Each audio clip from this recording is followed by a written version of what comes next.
кейде болады қалтамызда 150 теңге яки болмаса 80-90 арзымаған ақша ғана болады да. Оны садақаға біреуге беруге ұяламыз да. Білесіз бе? Алла тағала сондай амалдарды өте үлкен сауаппен бізге еселеп беруі мүмкін екен да. Имам Бұхари жеткізген хадисте пайғамбар саллаллаху алейхи ва саллям айтады да, адам дейді бір құрманың бір бөлігіндей, бір құрма деген қанша ол? Соның бір түйірінің бір бөлігіндей нәрсені Алла жолында адал кәсібінен садақа ететін болса дейді. Алла тағала адал кәсіпті ғана қабыл етеді.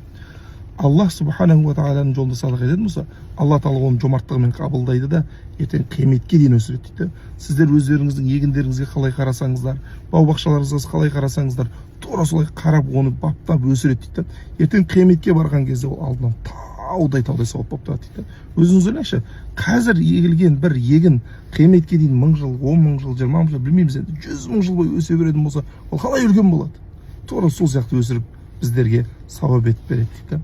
Алла тағаланың жолында аз болсын, көп болсын садақа беруден, хайыр ихсан жасаудан ешқашан іркілмеу керек. Айналамыздағы жоқ-жұқаларға, әсіресе мына қыстың кезінде қиналатын 3 адам бар ғой, жаңағы жоқ-жұқалар, яки болмаса қарттар, ауыр сырқаулар. Міне осылардың жағдайын, хал ахуалын сұрап тұру керек. Алла амандық берсін.